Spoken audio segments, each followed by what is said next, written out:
जी अध्यक्ष जी, जैसा कि अभी आप यहाँ पर जो है कि मौजूद हुए हैं एसपी गेट के आगे, तो आज किस समस्या को लेकर यहाँ पर आप आए हैं, थोड़ा अपना परिचय देके बताएं। मैं करण मुर्मू, पासी जिलाध्यक्ष भीम आर्मी हरदोई। और जैसा कि मुझे सूचना मिली थी, ये पीड़ित परिवार है जिसको ठीक है, जिनके बांका, लाठी, डंडो, लात, घूंटू से मारा गया, जिसका वीडियो भी हम लोगों के पास में है, सारे साक्ष्य मौजूद हैं। उसके बावजूद इन लोगों का मुकदमा नहीं लिखा जा रहा था, तो इन लोगों ने किसान यूनियन की मदद ली, तो मुकदमा जैसे तैसे लिखा गया। जब सारे संगठनों का प्रेशर डाला गया तो मुकदमा लिखा गया, लेकिन उल्टा इन लोगों पे भी मुकदमा लिख दिया गया। ये बेहूदगी है थाना इंचार्ज बेनीगंज की, और अगर थाना इंचार्ज के खिलाफ उचित कार्रवाई नहीं होती है और पीड़ित परिवार पे जो नाजायज़ तरीके से फर्जी मुकदमे लगाए गए हैं, अगर ये नहीं वापस होते हैं तो 7 दिन का टाइम है पुलिस प्रशासन के पास में। 7 दिन के बाद में यहाँ पे हरदोई के अंदर और मामलों को लेके इतना विशाल धरना प्रदर्शन होगा कि हरदोई की पुलिस रोक नहीं पाएगी, कि इतनी पब्लिक होगी जितनी पुलिस प्रशासन संभाल नहीं पाएगा, इतना बता रहा हूँ। जैसा कि आज आपने यहाँ पर ज्ञापन दिया है, तो अंदर एसपी साहब के द्वारा क्या आपको संदेश दिया गया? एसपी साहब के द्वारा यही बताया गया है कि जल्द सीओ हरियाणा से जांच करवाई जाएगी और जो उचित कार्रवाई होगी वो करवाई जाएगी। इस मामले पे सीओ हरियाणा से आपसे बात हुई? 2 मामले हैं। एक तो जो है कि इन लोगों के साथ में मारपीट की गई थी, उसके अलावा एक मामला ये है कि ये जो एक ये हैं भाई साहब, नेक राम नाम है, इन्होंने ज़मीन खरीदी थी, प्लाट खरीदा था, बेचा है जिसने, वो दोबारा एक बार तो बेच चुका है, दोबारा वो फिर कब्जा करना चाहता है। और इतनी बदतमीज है वहाँ की पुलिस प्रशासन बेनीगंज की, जो इनका प्लाट जो है ज़बरदस्ती खुद कब्जा करवाया है। पुलिस प्रशासन से शर्म की बात तो ये है। जैसा कि आजकल सोशल मीडिया के माध्यम से और मीडिया चैनलों के माध्यम से बहुत ज़्यादा एससी समाज के लोगों को टारगेट किया जा रहा है, इस पर प्रशासन को क्या आपका संदेश है? प्रशासन को यही संदेश है, मैं पहले भी आपको बता चुका हूँ।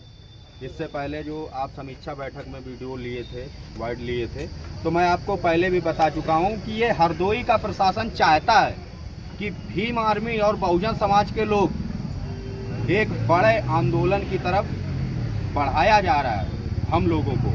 हम लोग नहीं चाहते हैं कि हमें हरदोई के अंदर बड़ा प्रदर्शन करना पड़े, लेकिन पुलिस प्रशासन मजबूर कर रहा है हम लोगों को कि आप जब तक बड़ा प्रदर्शन नहीं करेंगे तो यहाँ की हत्याएं और यहाँ पे जो अत्याचार हो रहा है बहुजन समाज के लोगों पे, ये तब तक बंद नहीं होगा। जैसा कि हमारा आखिरी सवाल है, जहाँ तक कि उठाओ कपड़े अपड़े फाड़े गए इनके और मारा पीटा गया, लेकिन फिर भी पुलिस प्रशासन कान में तेल डाल के बैठा है, उन्हें कुछ दिखाई नहीं देता है। कोई ये ना समझे कि ये सिर्फ हम अपने लिए ही कर रहे हैं, इसमें पुलिस का भी सहयोग हम लोग कर रहे हैं। जो पुलिस से बातें छिपी भी होती हैं, जो प्रशासन से बातें छिपी रह जाती हैं, उन चीज़ों को हम लोग उजागर करने का काम कर रहे हैं। और इसमें हम लोग पुलिस की ही मदद कर रहे हैं, प्रशासन की मदद कर रहे हैं। जो उनके संज्ञान में मामले नहीं होते हैं, उन मामलों को भी हम लोग उनकी तह तक जा कर के यहाँ के आला अधिकारियों को ज्ञात करवाते हैं कि सर यहाँ ये घटना हुई है, आप संज्ञान लीजिए। तो उसी हिसाब से अगर मेरे नज़रिए से जहाँ तक मैं अपनी जानकारी रखता हूँ, तो इसमें कोई गलत नहीं है। और बाकी देखिए, हमारे लिए कोई भी हो, अगर वो अपराधी है तो वो अपराधी है। सर, आपके बढ़ते कद को देखते हुए पिछली कुछ सरकारें हैं, जैसे बसपा के कुछ पूर्व कार्यकर्ता हैं, वो भीम आर्मी और आपके पे उंगली उठाते हैं, सर इसके लिए क्या कहेंगे? देखिए, अच्छा एक बात बताइए, जैसे कि मैं किसी के लिए नहीं कह रहा हूँ, जैसे अगर आप जा रहे हैं रास्ते पे, अगर आपको कोई कुत्ता आके काट ले या वो आप पे भौंकने लगे, तो आप क्या करेंगे? भौंकने लगेंगे उस पे या उसको काट लेंगे? ये बताइए। देखिए, ये चीज़ें हैं, लोग तो उंगलियां उठाएंगे और उठाते रहेंगे। ये इतिहास गवाह है, जो जिसके कदम भी बढ़ते हैं उसकी लोग टांग खींचना चाहते हैं, और अपने समाज के ही लोग टांग खींचना चाहते हैं। क्योंकि जो दूसरे लोग हैं, जो सामंतवादी मनवादी व्यवस्था कायम करने की मंशा रखने वाले लोग हैं, वो उनकी औकात नहीं है मेरे सामने आकर के बात करें। क्योंकि वो लोग दलालों और चाटुकारों की दम पे राजनीति करते हैं, और मैं कोई राजनीति नहीं करता हूँ। मैं सिर्फ समाज की आवाज़ उठाने का काम करता हूँ, और इसके लिए हमारी जान भी चली जाए फिर भी हमें कोई गम नहीं है।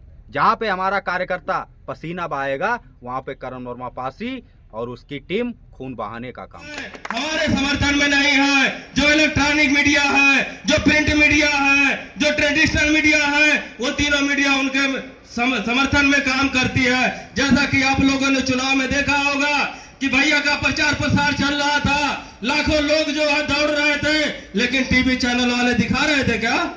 कहीं दिखाई दे रहा था क्या? नहीं दिखाई दे रहा था ना। मगर उनका जो है, अगर वो टॉयलेट जाता है, वो पेशाब करने जाता है, वो कहीं कुछ भी करने जाता है, वो बेड पे सो रहा है कि बेड के नीचे सो रहा है, ये मीडिया वो दिखाने की काम करती है। गोदी मीडिया दिखाने का काम करता है। अरे शुक्र है कि समय चेंज हो रहा है। जैसे कहते हैं आवश्यकता आविष्कार की जननी होती है, उसी तरीके से ये डिजिटल लाइट, ये डिजिटल मोबाइल अगर हमारे हाथों में नहीं आया होता तो हम ये भी नहीं जान पाते कि हमारे भाई को कहां पे मारा गया, किस कोने में जो है मारा गया, हमारे बहनों के साथ कहां अन्याय अत्याचार हुआ, हमारे तक तो न्यूज़ें नहीं पहुंच पाती है।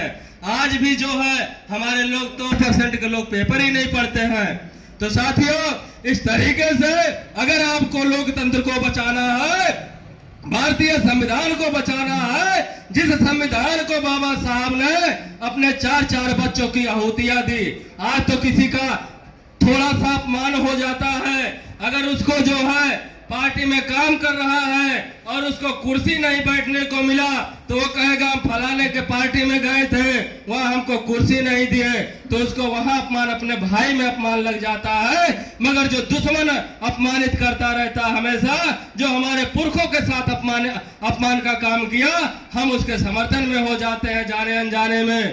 तो साथियों, हमको जो है अपने बच्चों को एजुकेट जो है जैसे हमारे, और आने वाले टाइम में मुझे तो, हम लोग तो प्रेजेंट में सोचते हैं, मुझे तो दिखाई दे रहा है आने वाला जो टाइम आ रहा है उसमें जो है हमारे भैया आदरणीय चंद्रशेखर आजाद जी आने वाले समय में प्रधानमंत्री बनेंगे।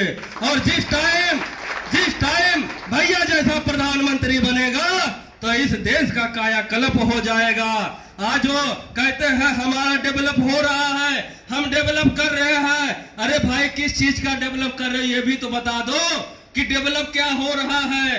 क्या आप रोजगार दे रहे हो? क्या एजुकेशन जिसमें जो है सब्सिडी मिलती थी, जो छूट मिलता था, क्या एजुकेशन मुक्त कर दिए हो? क्या चिकित्सा मुक्त कर दिए हो? अगर ये सारी चीजें देखना हो तो आप जाओगे, जब उनके दफ्तरों में जाओगे, ऑफिस में जाओगे, आप जो है पुलिस स्टेशन जाइए, आप जो है हॉस्पिटल में जाइए, तब आपको पता चलेगा कि वहां हमारे लोगों की एंट्री तक नहीं होती है। साथियों, इस तरीके से जो है कितना हमारे लोगों ने आज तक अन्याय और अत्याचार बर्दाश्त किया और आज भी बर्दाश्त कर रहे हैं।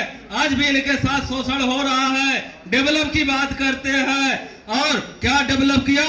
हाईवे बनाया। क्या बनवाया? हाईवे बनवाया।